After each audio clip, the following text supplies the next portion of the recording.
제가 가서 자료를 보니까 약 11년 전에 서울에서 킹제임스 성경을 사랑하는 청년들의 모임이 있었어요. 그 모임의 이름이 한마음 미션이고, 그 한마음 미션이 지금도 이제 지속이 되고 있습니다.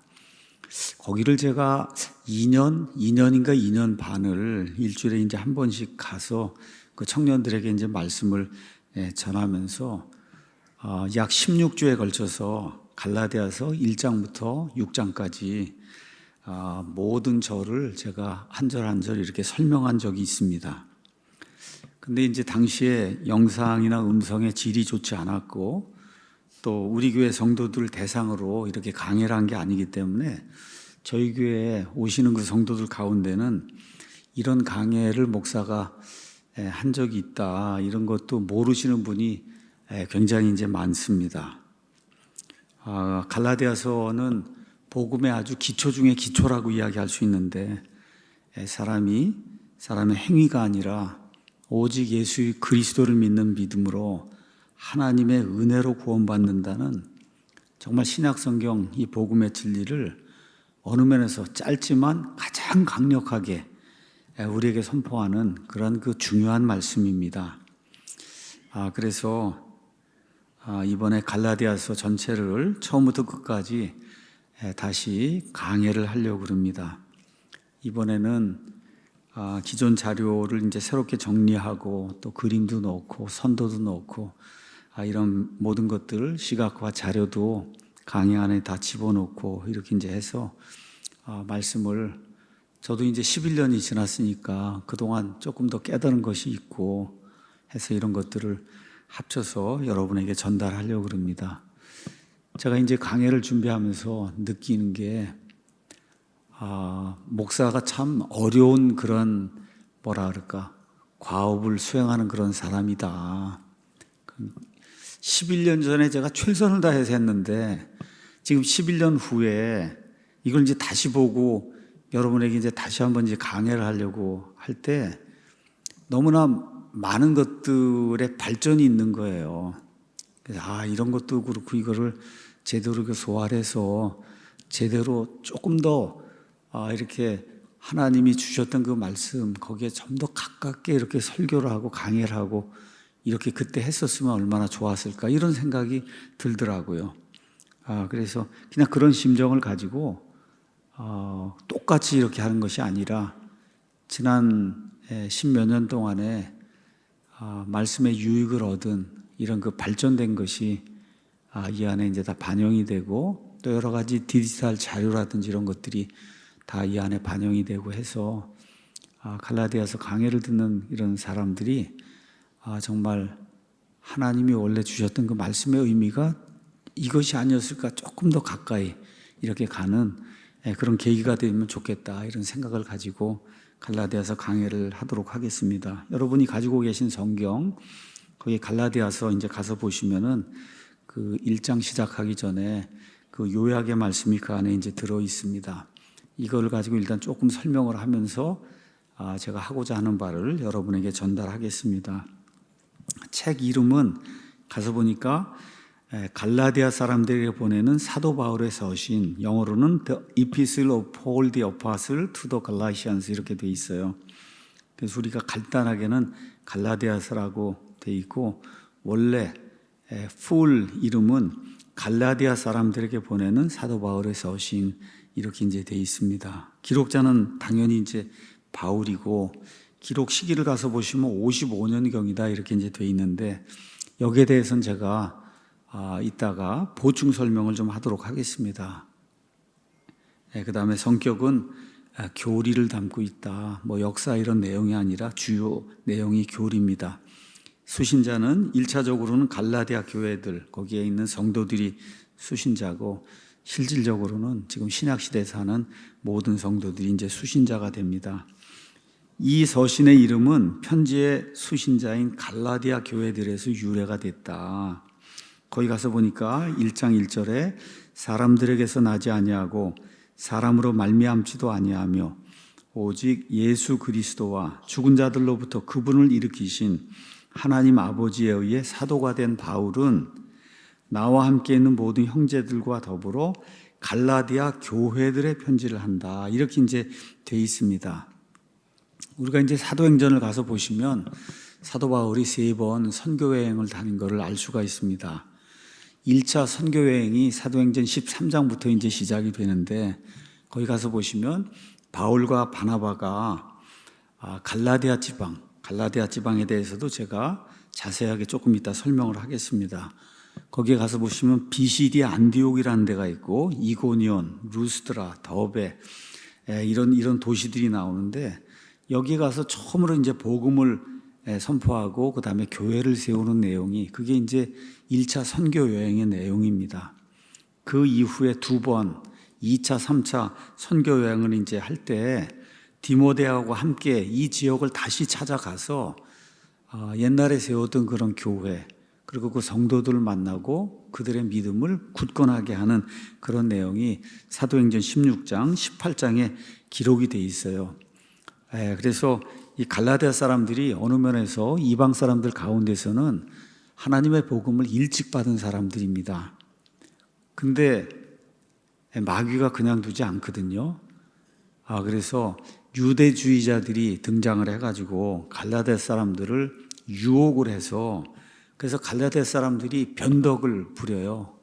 그래서 변덕이 아주 심한 그런 사람들이었던 것 같아요.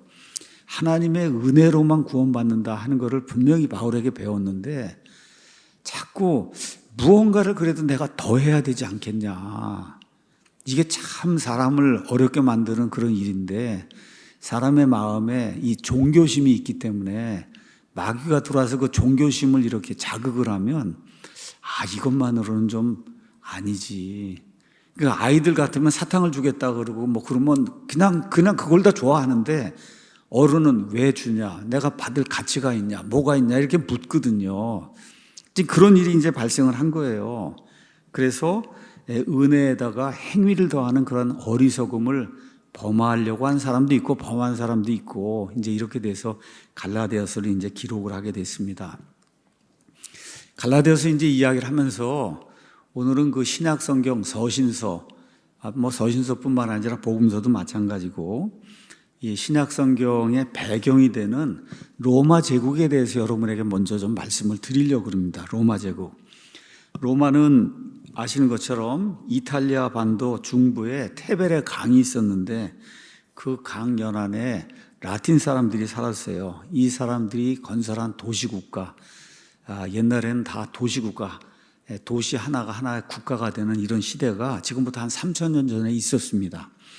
근데 이제 후에 로마가 이제 세력을 확장하면서 그 이탈리아 반도 전체를 통일하고, 그 다음에 지중해 세계 전체에 로마 시민권을 보급하는 그런 정도로 고대 세계에서 최대 대제국으로 발전하게 됩니다. 이 그림을 한번 보시면 저게 이제 로마거든요.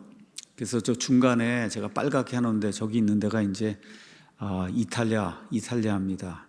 이탈리아 반도. 그래서 예수님 당시에 온 세상을 지배하던 그런 나라가 이제 로마였습니다. 근데 로마 제국이 있고 로마시가 있는데, 로마시의 성벽이 전성기 때는 둘레가 한 34km, 그걸 다 성벽으로 쌓았으니까 그 사람의 힘으로 이게 이제 굉장한 거였죠. 그리고 계시록 17장 9절에 나와 있는 것처럼 로마의 특징은 그 도시 안에 7개의 언덕이 있었어요.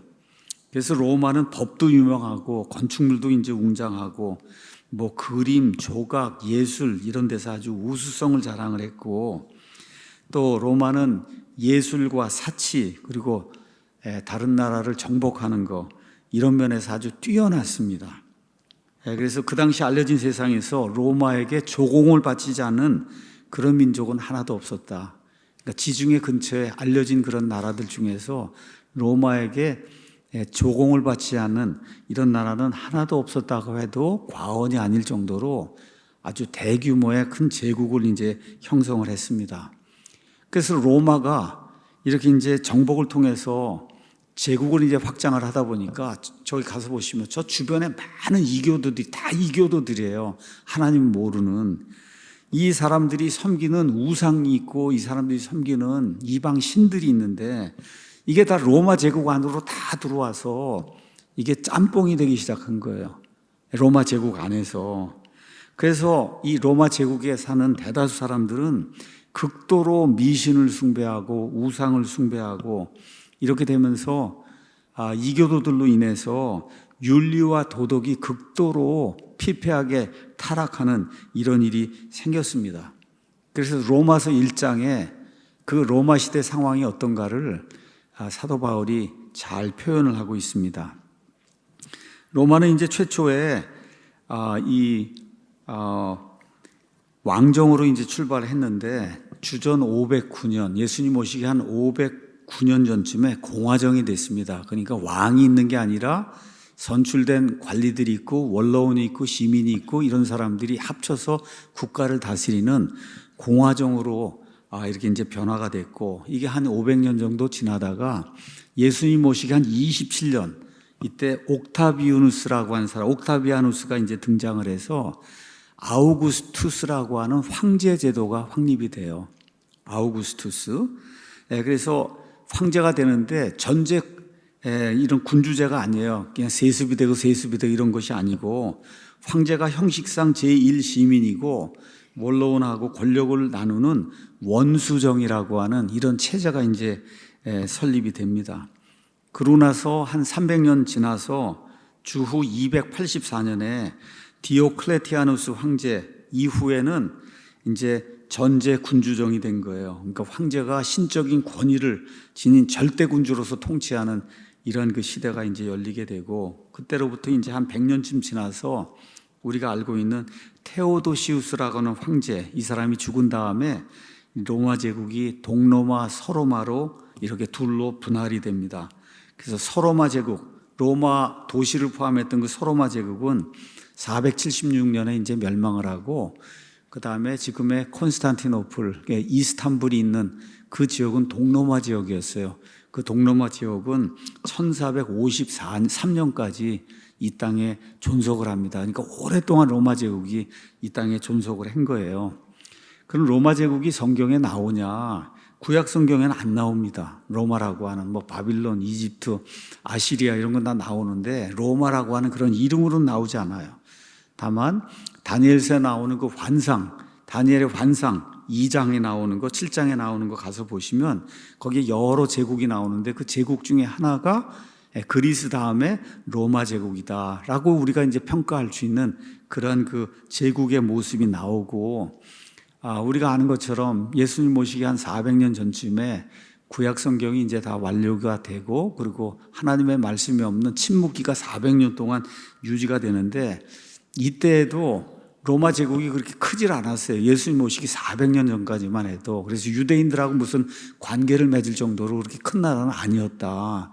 근데 이제 세력이 점점 이게 확장이 되면서 유대인들하고 로마 사람들하고 정식으로 관계를 맺은 게 예수님 오시기 161년 전쯤에 유다 마카비라고 하는 마카비 왕조가 이제 생기는데, 그때 이제 처음으로 이렇게 관계를 맺는 그런 일이 생겼습니다. 그리고도 그렇게 크게 유대인들하고 무슨 특별 관계가 없었어요. 근데 이제부터는 잘 들으셔야 됩니다. 예수님 오시기, 그러니까 주전 63년에 로마의 폼페이라고 하는 그런 장군이 등장을 합니다. 폼페이 시도 있고, 폼페이라고 하는 사람이 등장을 해서 이 마카비, 그 이후에 나오는 헤스모니아 왕가가 있어요. 그 왕가의 내분을 틈타서 이 폼페이가 예루살렘을 점령을 해요. 예루살렘을 점령하고 예루살렘의 성전에 있는 지성도에까지 이제 들어가는데 손을 대지는 않습니다. 그리고 유대를 독립국가에서 이제부터는 로마의 감독을 받는 속국으로 전락을 시킵니다. 그러니까 예수님 오시기 한 63년 전부터 이제 유대, 이 지방은 로마의 속국이 되는 거다. 이렇게 이해하시면 됩니다. 이렇게 돼서 유대는 사실상 로마의 영향권 아래 들어가고, 이때부터 유대인들은 로마 제국의 지배를 받는 이런 신세가 된 거예요. 예수님 오시기 63년 전부터. 자, 그러고 나서 이제 한 23년이 지나서 주전 40년경에 로마의 원로원이 헤롯이라고 하는 사람을 유대인들의 왕으로 임명을 합니다. 근데 이 헤롯은 이 유대인이 아니고 에돔 사람의, 에돔의 피를 가지고 있는 이두메라고 하는 이와 같은 그 지역 출신의 사람입니다. 그래서 이 사람이 왕으로 임명받은 다음에 약 3년 동안 전투를 해갖고, 그래서 BC 37년에 예루살렘을 정복을 하고, 그러면서부터 실질적으로 왕으로는 40년, 주전 40년에 임명을 받고, 실제로 예루살렘을 포함해서 유대를 통치한 건 BC 37년부터다.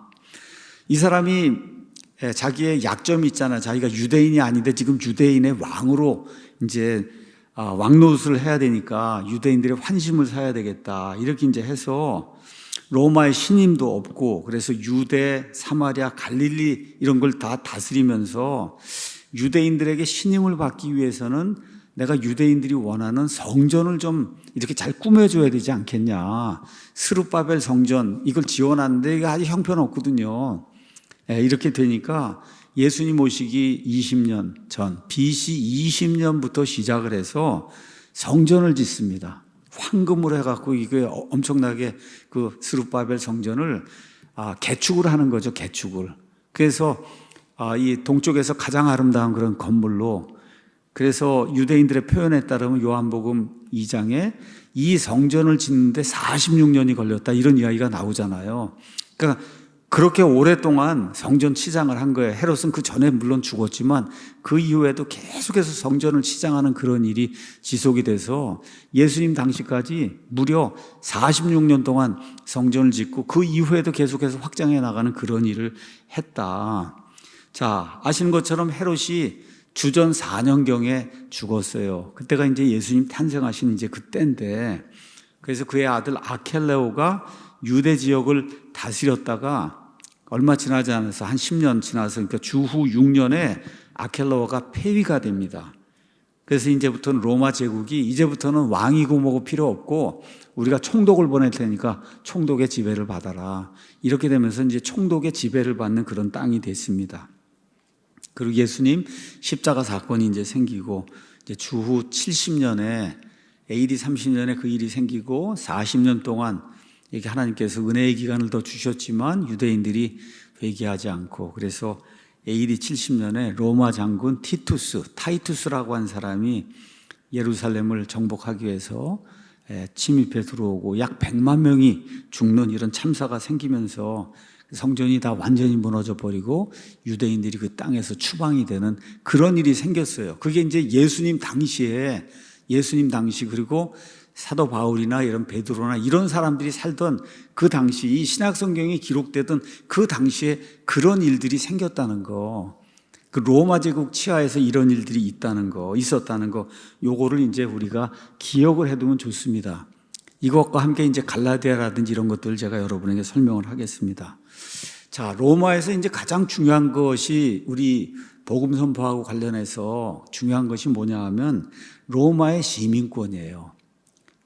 그러니까 다른 사람은 몰라도 사도 바울은 로마의 시민권을 가졌다. 성경이 그렇게 이야기를 하고 있습니다. 그래서 로마의 시민권을 가지면은 4가지 특혜가 있어요. 4가지 특혜. 첫 번째는 로마 법은 정식 재판 없이 로마 시민을 채찍질하거나 매질하는 것을 엄격히 금했어요. 그러니까 내가 로마 시민이다, 그 증서만 있으면 그러면 와서 막 채찍질을 한다든지 매질을 한다든지 감옥에 집어넣는다든지 막 이렇게 해서 이렇게 학대하는 그런 일을 할 수가 없었습니다. 로마 시민에게는. 두 번째, 로마 시민은 정당한 절차 없이 함부로 처벌받지 않을 그런 권리가 있었던 거예요. 그 다음에 세 번째는 로마 시민은 지방 총독이 무슨 결정을 내렸는데 이거 앞만 봐도 이거 결정이 옳은 것 같지 않다. 그러면은 카이사르에게 상소할 수 있는 그런 권리가 있었던 거예요. 그러니까 지방의 총독이든 뭐든 뭐 결정을 내렸는데 내가 보니까 이건 로마 시민에게 합당한 그런 결정이 아니다. 그럼 어떻게 해요? 황제에게 상소할 수 있는 이와 같은 특권이 있었습니다. 그 다음에 네 번째, 사형이 이제 확정되더라도 로마 시민에게는 십자가형과 같은 그런 치욕스러운 그런 처형을 내릴 수가 없었어요. 그래서 사람들이 사도 바울은 십자가형이나 베드로는 십자가형으로 죽었다는 그런 이야기가 나오는데 사도 바울은 참수형이 순식간에 딱 목을 자르고 이렇게 사람을 죽임으로써 최소한의 그런 그 아픔을 느끼는 이게 이제 로마 시민들에게 베풀어주는 로마 제국이 베풀어주는 은혜다. 이런 정도의 그 네 가지 그 특징이 있었습니다. 그러니까 바울이 로마의 시민권을 가졌다는 것은 단순히 법적인 특권을 넘어서 하나님의 섭리 안에서 복음 전파의 도구로 이게 사용이 됐다는 거예요. 그래서 사도행전을 가서 우리가 읽어보면 그 시민권 덕분에 여러 가지 위기 상황, 빌립보에서도 그렇고 위기 상황이 많은데 이 상황에서 목숨을 보존했고 예루살렘에 잡혀갔다가도 결국은 어떻게 해야 돼요? 내가 카이사르에게 상소하겠다고 이렇게 이제 해서 로마로 압송이 되잖아요. 그렇지 않으면 유대인들에게 잡혀 죽는 거예요. 이렇게 돼서 결국은 하나님의 뜻에 의해서 로마에 가서 하나님의 말씀을 선포할 수 있는 이런 그 하나님의 섭리가 유대인이면서 로마의 시민인 바울을 통해서 하나님의 섭리가 이렇게 확연하게 드러났다는 거. 그러니까 하나님은 심지어 세상에 이런 로마 시민권 같은 것까지도 이렇게 사용하셔서 그래서 하나님이 이루시고자 하는 그런 복음 선포, 이것이 온 세상에 편만하게 이루어질 수 있도록 그렇게 만들었다는 거. 이런 것 정도를 우리가 로마 제국하고 연관해서 이해를 하면서 성경을 읽으면 도움이 되지 않겠나. 로마 제국을 보도록 하겠습니다. 자, 이제 여기 가서 보시면은 이제 장화처럼 생긴데 거기가 이탈리아다. 우리 이탈리아에서 유학하신 우리 형제 자매님들도 있는데 장화 보니까 딱 그 생각이 나시겠네. 저희가 이제 로마예요. 그 당시에 제일 큰 도시를 먼저 말씀드릴게요. 여기 그 지도가 있는데 저 중간에 들어있는 바다가 지중해입니다. 지중해. 자, 지중해에서 저 밑에 오른쪽에 해서 밑으로 가면 알렉산드리아가 있어요. 거기가 아프리카예요. 아프리카인데 아프리카에서 제일 큰 그 도시가 알렉산더가 세운 알렉산드리아예요.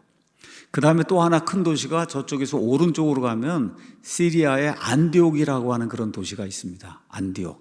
그래서 이 시리아의 안디옥, 알렉산드리아, 로마 이 세 개가 그 당시 로마 세상에서는 가장 큰 도시, 세 개의 도시, 이렇게 꼽으라 그러면 그 세 개를 꼽을 수 있었다. 그 다음에 우리가 이 그림에서 또 하나 주목해 봐야 될 거는 이 알렉산드리아하고 그 다음에 안디옥 요 중간에 팔레스타인 땅에 거기에 예루살렘이 있다. 한번 보여주시죠. 예루살렘이 조개 들어있는 거예요. 그러니까 예루살렘이 있고 저 위에 안디옥이 있고 이쪽에 알렉산드리아, 클레오파트라 그 알렉산드리아 거기 있는 거예요.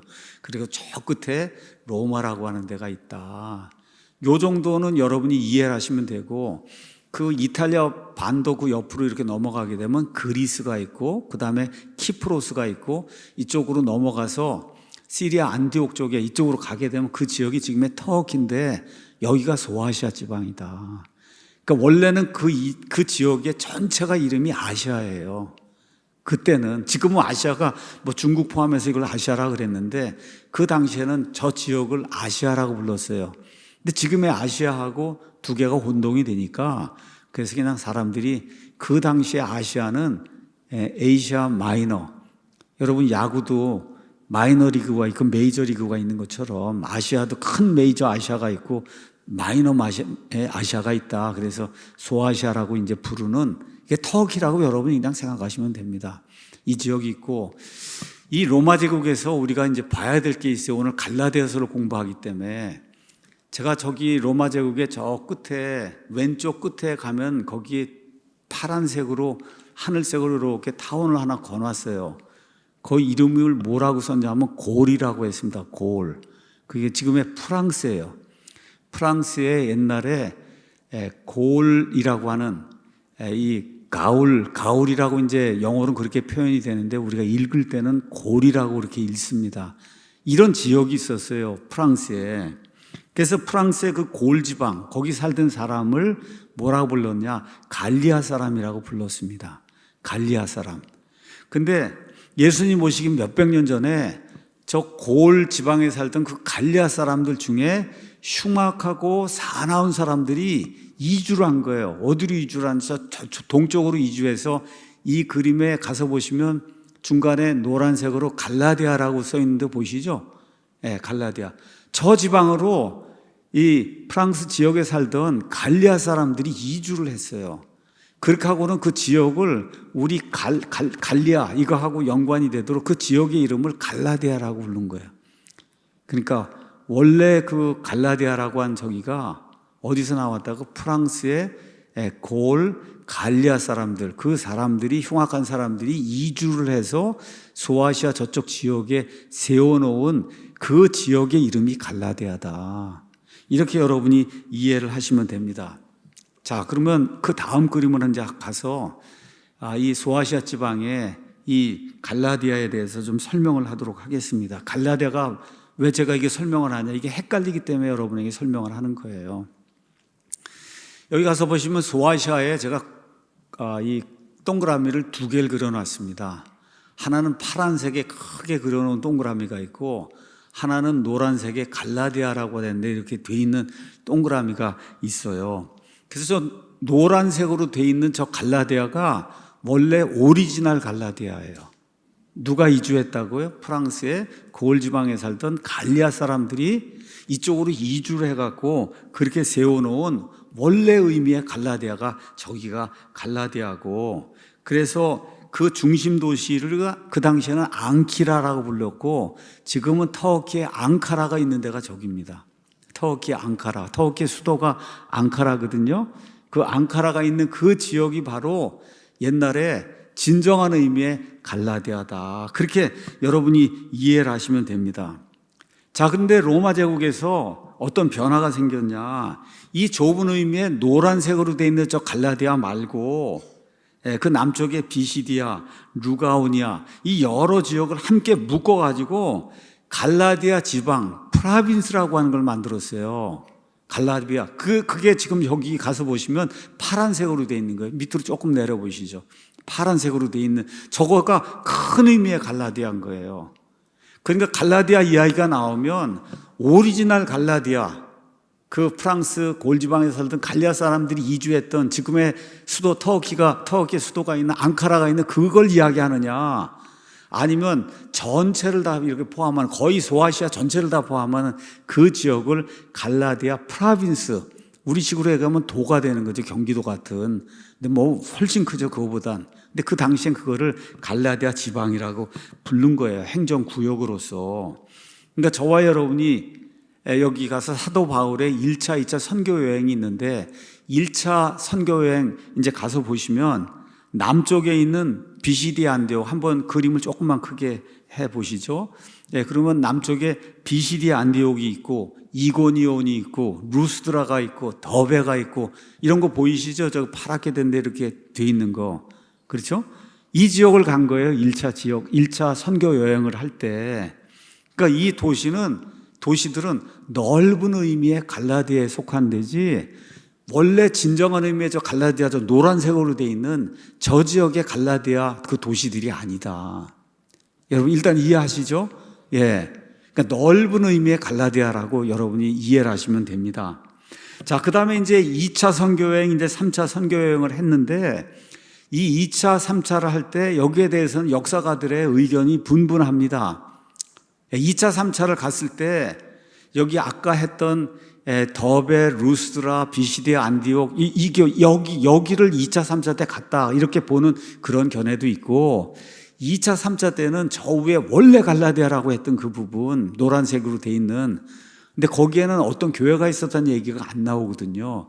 그래서 거기에 있는 갈라디아, 원래 그 갈라디아를 지나가면서 복음을 선포했을 것이다 이렇게 생각을 하는 거예요. 알 수가 없으니까. 그래서 두 가지가 있다는 거, 원래 의미의 갈라디아, 좁은 의미의 그게 있고 큰 의미의 갈라디아가 있고 1차 선교 여행을 할 때는 저 큰 의미의 갈라디아의 저 밑에 있는 그 지방들의 도시들을 다니면서 교회를 세운 거고 2차, 3차는 밑에 있는 그 도시들을 다시 방문한 건지 아니면 그 위에 있는 원래 오리지널 의미의 갈라디아를 방문한 건지 이거에 대해서는 의견이 분분하다. 그렇게만 여러분과 제가 이해를 하면 좋습니다. 자, 근데 어쨌든 여러분이 가서 보시면 저 갈라디아라고 하는 데가 아시아에서 저 유럽으로 가려면 저기 통과해야 되잖아요. 유럽에서 아시아로 가려면 저길 통과해야 되니까 수많은 사람들이 상업 루트로 갈라디아를 지나갈 수밖에 없는 거예요.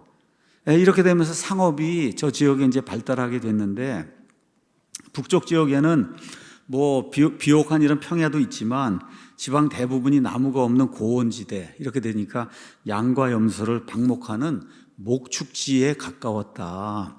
그리고 저쪽 서쪽으로 가면서부터 지금의 이제 터키 이 지역이 있는데, 지금의 그 터키가 있는 데는 굉장히 땅이 비옥합니다. 가서 보시면 과일도 많이 열리고, 이렇게 땅이 좋은데 왜 이렇게 못 살지? 이런 생각이 들 정도로, 그것도 대통령 하나 잘못 만나갖고 지금 엄청 못 살고 있잖아요. 힘들게 에르도안인가 하는 자를 만나갖고 엄청 지금 터키가 고생하고 있어요. 하여튼 땅은 엄청 좋은데 여러분, 이 터키 이 땅이 중요한데요. 소아시아 7교회가 다 저기 있는 거고, 노아의 방주가 안착했다는 아라랏산도 저기 지금 다 있는 거고, 그 다음에 이 아브라함이 갈대아 우르를 떠나서 하란으로 왔다 그랬잖아요. 그 하란도 거기 터키에 있는 거고, 그 다음에 바울이 태어난 도시 그 길리기아의 다소라고 하는데도 지금식으로 해가 뭐 터키에 있는 거예요. 터키. 그러니까 터키가 엄청나게 중요한 그런 그 지역이다. 성경적으로 그렇게 이해를 하시면 좋습니다. 자, 그래서 저 갈라디아 이 지역에는 여러 민족, 갈리아 사람도 있죠, 그리스 사람도 있죠, 로마 사람도 있죠. 이런 그 출신의 이주민들이 이제 섞여 살면서 여기 1차 선교 여행을 갔을 때 저 큰 갈라디아의 저 남부에 있는 여러 도시들을 갔잖아요. 바울이나 바나바가 갔을 때 했던 일이 뭐예요? 일단은 유대인들의 회당을 찾아가서 거기서 말씀을 전한 거잖아요. 그러니까 그런 것들을 가서 보니까 저런 도시들, 남부에 있는 그런 도시들에는 이미 유대인들의 회당이 확고하게 자리를 잡고 있었구나. 이거를 우리가 성경 기록을 통해서 이제 알 수가 있습니다. 그래서 사도행전 가서 보니까 이 1차 선교 여행 이후에 바울이 디모데와 함께 2차, 3차 이제 선교 여행을 가면서 2차 선교 여행 가다가 사도행전 16장 6절에 가서 보면 그들이 두루 부르기아와 갈라디아 지방을 다녔다. 말씀드리듯이 밑에 있는 건지 위에 있는 건지는 알 수가 없지만 하여튼 두루 부르기아와 갈라디아 지방을 다니면서 선교를 했다. 이렇게 이제 돼 있고, 3차 선교 여행 사도행전 18장 23절 가서 보니까 이 사람들이 2차 선교 여행 마치고 시리아에 있는 안디옥으로 내려갔다가 거기서 얼마를 지내고 다시 떠나서 갈라디아와 부르기아의 온 지방을 차례대로 다니며 모든 제자들을 강하게 했다. 그런데 그게 남부 지역에 있는 넓은 의미의 갈라디아인지 아니면 저 위에 노란색으로 되어 있는 그 좁은 의미의 갈라디아인지는 성경에 명확하게 나와 있지 않다는 거, 요거를 기억하시고, 제가 아까 말씀드린 대로 기록 시기가 우리 여기 성경에는 주후 55년경이라고 돼 있는데 이 기록 시기가 3가지가 있다는 거, 3가지를 다 적을 수가 없으니까 일단은 중간에 있는 55년경이라고 이제 말씀을 제가 거기다 이제 적어 놓은 거예요. 자, 갈라디아서가 아마 복음 전파의 초기에 기록이 되었을 거다. 초기면 주후 한 48년에서 49년경. 그러니까 바울이 1차 선교 여행에서 돌아다니면서 여러 교회들을 이제 세웠는데 비시디아, 안디옥, 이고니온, 루스드라, 더베, 여기에 필요가 있어서 보낸 편지가 갈라디아서가 아니겠느냐. 그래서 그 근거는 뭐냐? 예루살렘 공회가 사도행전 15장에 기록이 되어 있는데 그게 대략 49년경에 열렸다. 이렇게 사람들이 동의하거든요. 근데 예루살렘 공회에 대한 언급이 없는 걸로 봐서는 아마 그 전에 이게 기록이 되지 않았냐. 이렇게 보는 견해가 있는 거예요. 두 번째는 뭐냐 하면 바울이 2차, 3차 선교 여행 중 지나간 좁은 의미의 북부 갈라디아, 아까 여기 그림에 있는 것처럼 저 노란색으로 되어 있는 저 부분을 사도 바울이 지나다녔고, 그리고 그 교회들의 이 갈라디아 서신을 보낸 것이 아니냐. 그 근거는 뭐냐? 로마서, 고린도 전서 이거 하고 문체와 비슷하고 신학이 가깝다. 그래서 이런 것들로 미뤄봤을 때 주후 55년경에 저 진짜 좁은 의미의 저 위에 있는 갈라디아 저 지방에 있는 교회들 향해서 이 편지를 썼을 거다. 이렇게 이제 생각하는 이런 그 사람들이 있어요. 세 번째는 뭐가 있냐면 갈라디아서 6장 끝에 가서 보시면은 이렇게 돼 있습니다. 6장 18절 끝에 갈라디아 사람들에게 로마에서 써서 보내다. 여러분 이 킹제임스 성경에는 끝에 이렇게 그 부가로 기록된 게 기록이 돼 있어요. 이거는 사도 바울이 쓴 거 아니에요. 사도 바울이 쓴 거는 18절까지가 사도 바울이 쓴 거예요. 사도 바울이 기록한 건 갈라디아서 1장 1절부터 1장, 2장, 절번호 이런 거 하나도 없는 거예요. 사람들에게서 나지 아니하고 여기부터 시작해서 어디까지가 사도 바울이 쓴 거냐면 6장 18절 아멘까지가 사도 바울이 쓴 거예요. 아멘까지. 거기 있는 붙어있는 제목이라든지 그 다음에 여기 붙어있는 부가적으로 기록된 부기 이건 사도 바울이 직접 쓴 게 아니에요. 후대 사람들이 이거를 추가를 한 거다. 제목도 그렇죠. 뭐 바울이 갈라디아서 사람들에게 보낸 사도 바울에서 이렇게 썼겠어요. 자기가 편지 쓰면 그냥 편지 쓰는 거지. 그렇죠. 그걸 나중에 사람들이 제목을 붙인 거고 이 뒤에도 이런 걸 붙여놓은 거예요. 근데 가서 보니까 뭐라고 돼 있냐? 갈라디아 사람들에게 로마에서 써서 보냈다는 거예요. 그러면 바울이 로마에 언제 가서 로마에 가서 거했냐? 주후 60에서 62년경에 그때 로마로 이제 압송이 돼서 그래서 이제 그때 로마에 갔었거든요. 그래서 킹제임스 성경의 갈라디아서 끝에 있는 부기를 가서 보니까 이거는 이 로마 옥중에서 주후 60에서 62년경에 기록이 된 것으로 보인다. 이렇게 주장하는 이런 사람들이 있어요. 근데 우린 모르죠. 어떤 것이 정말 맞는 건지. 그래서 어쨌든 초기 기록설이 있고 그거는 주후 48년에서 49년경, 그 다음에 후기설이 있다. 그거는 주후 55년경, 그 다음에 나중에 로마 옥중에서 썼다고 하는 주후 60에서 62년경 세 가지가 있는데 우리 어떤 것이 맞는지 알 수가 없습니다. 그냥 다만 그런 것이 있다는 것만 여러분에게 이제 말씀을 드리는 겁니다. 자, 그러면 갈라디아서 기록의 배경을 이제 말씀을 드리겠습니다. 말씀드린 대로 1차 선교 여행을 하면서 비시디아, 안디옥, 루스드라, 더베, 이고니온 뭐 이런 데 이제 여러 곳들 이제 방문했는데 갈라디아서 읽어보시면 그때 사도 바울이 몸이 굉장히 아팠다 그래요. 그렇게 몸이 아픈데도 말씀을 가서 전파했더니 이 사람들이 그 사도 바울을 심지어 하나님의 천사로 여길 정도로 그렇게 아끼면서 사도 바울을 받아들였다. 그리고 바울이 전한 복음을 수용을 한 거예요. 오직 믿음을 통해 은혜로만 구원받는다. 근데 점점 시간이 지나면서 예수님을 믿는다고 주장하는 유대인 교사들이 유대로부터 이제 내려와서 이 사람들을 이제 설득하기 시작한 겁니다. 바울은 사도가 아니다. 바울의 이제 사도직 그 권위를 부인하고 그 다음에 사람이 믿는 것만으로 구원받는 거 아니고 할례를 받아야만 된다. 할례를 받는다고 하는 얘기는 율법의 행위가 같이 있어야 구원받는다. 이걸 이제 주장하기 시작한 거예요. 그러다 보니까 이제 갈라디아 여러 교회들 안에 혼란이 생기고 부작용이 생기고 이제 이렇게 된 걸 이제 바울이 깨닫고 이 문제를 해결하기 위해서 갈라디아서를 이제 기록을 한 겁니다. 그래서 그들이 갑자기 자기가 전달해 준 유일한 복음, 그 진리를 버리고 떠난 거, 이거에 대해서 책망을 하고, 그리고 내가 예수님으로부터 직접 권위를 받은 사도라고 하는 거, 이런 사도직에 대한 자기의 그 변명을 이제 쭉 이제 변호를 하고, 그리고 결론적으로는 그거예요. 사람이 율법의 행위와 상관없이 오직 믿음만으로 이렇게 된다. 하나님의 은혜로. 이건 너무나 중요한 겁니다, 이게. 그래서 기본 골격은 로마서하고 이제 동일하다. 자, 그래서 내용은 이방인 성도들을 유대교로 복귀시키려고 하는 자들이 갈라디아 교회들에 들어와서 율법의 여러 가지 의식, 법들, 뭐 짐승 바치는 것부터 시작해서 또 할례를 받아야 된다. 이런 것들, 사도 바울은 사도가 아니다. 이런 것들 때문에 바울이 자기의 이제 사도직을 변호하고 율법의 행위와 상관없이 아주 유명한 말입니다. 사람이 여기 2장 말씀 제가 하나 읽어보겠습니다.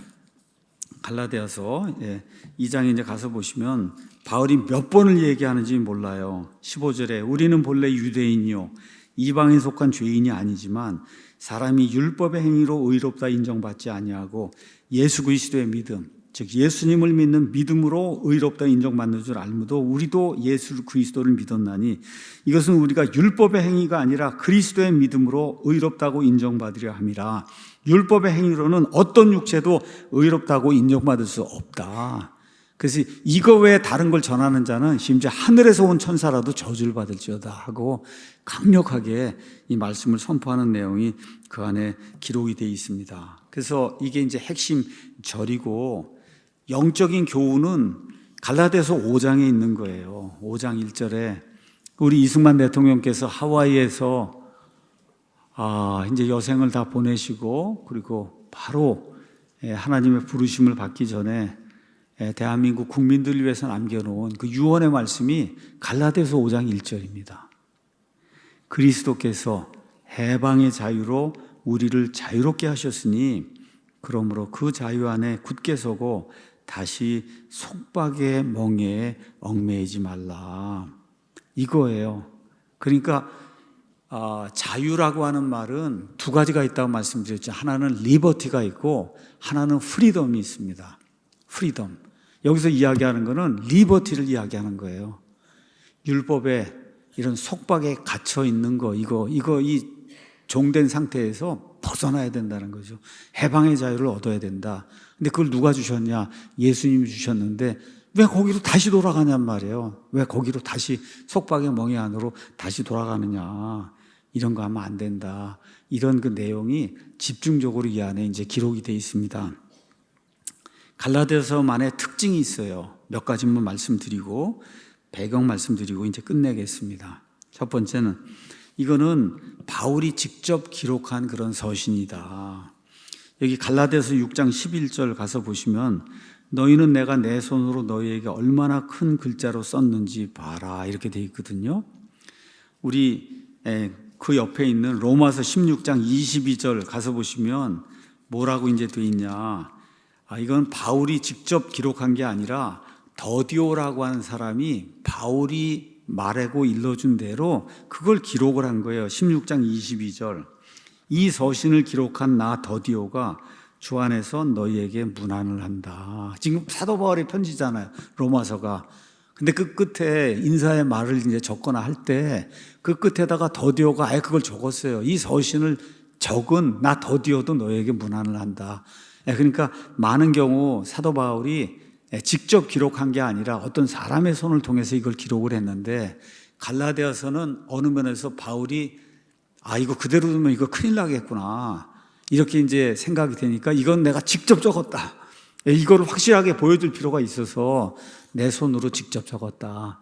이렇게 이제 한 그런 편지라는 거. 그 다음에 에베소서, 빌립보서 뭐 이런 거는 다 골로새서도 그렇고 한 지역에 있는 특정 교회에 보낸 편지예요.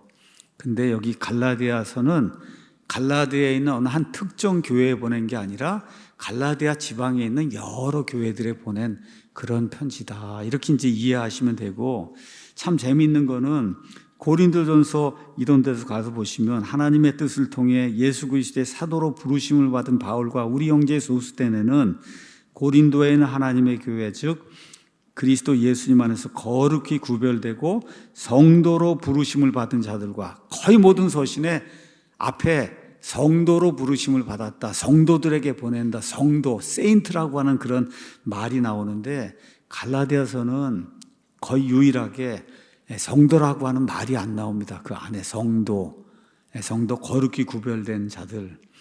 그 다음에 불신자들에 대한 경고가 이 안에 또 포함이 되어 있고 여러분과 제가 로마서 지금 읽은 고린도전서 이런 데 가서 보면 고린도전서 지금 읽은 데 가서 보면 4절에 예수 그리스도로 말미암아 내가 너희에게 주어진 하나님의 은혜로 인해 내가 너희를 대신하여 항상 나의 하나님께 감사한다. 이렇게 이야기하면서 이 수신의 대상이 된 그 사람들에 대한 칭찬도 있고 책망하는 것도 이런 게 다 들어있어요. 수신자를 향한 칭찬, 또 감사의 말 이런 것들이.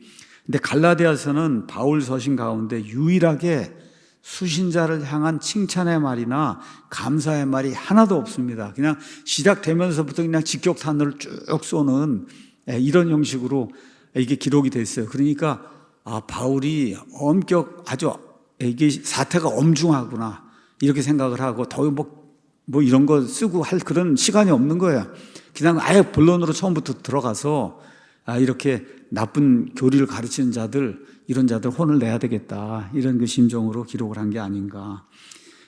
여기 또 갈라디아서 1장 8절에서 9절, 2장 16절, 3장 3절, 4장 15, 16, 그 다음에 5장 7절, 12절, 6장 3절, 뭐 12장 15절, 12절, 15절 이렇게 나오는데, 신약 성경에 유명한 그런 구절들이 많이 나오는데 갈라디아서에도 굉장히 그 유명한 그런 구절들이 많이 나옵니다.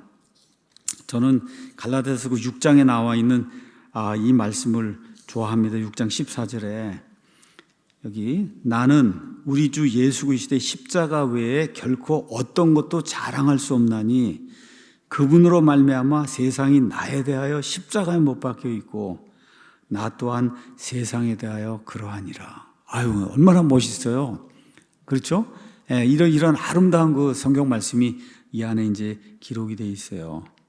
갈라디아서는 다른 서신에 비해서 아주 직설적이고 감정적이고 논쟁적인 그런 그 어조로 이 편지가 기록이 되어 있어요. 그러니까 바울의 마음속에 이 율법주의자들이 들어와서 여기 행위로들 더해서 구원을 받는다고 하는 게 너무 참기 어려웠던 거예요. 너무 참기가 어려웠어요. 그래서 아주 그냥 격정적이고 그다음에 직설적이고 이런 그 말투로 이 성경 말씀을 쭉 이어나간다. 배경은 아까 말씀드린 것처럼 복음이 왜곡이 됐다. 그러니까 교회라 그래서 다 동일한 복음을 가르치는 건 아니라는 거예요. 갈라디아서가 우리에게 보여주는 게 목사가 그래서 다 동일한 복음을 선포하는 게 아니다. 그러니까 우리 성도들이 정확하게 잘 이거 파악을 해야 된다는 거죠. 저 교회나 저 목사가 성경에 있는 그대로 가르치고 있는 건가. 그러니까 복음은 좋은 소식인데 그래서 복음을 수용하고 그 복음대로 믿고 예수님을 믿으면 구원받는데 이게 너무나도 단순해요. 이렇게 이제 하다 보니까 사람의 그 종교심이 발동이 되면 이것 가지고는 안 되지. 뭘 좀 행위를 더해야 구원이 되고 또 구원 유지가 되지 않겠는가. 그러니까 지금식으로 얘기하면 믿음 플러스 행위를 주장하는 그런 사람들이 갈라디아 교회에 등장을 했다는 거예요. 바울의 입장에서는 도저히 용납할 수가 없는 거예요.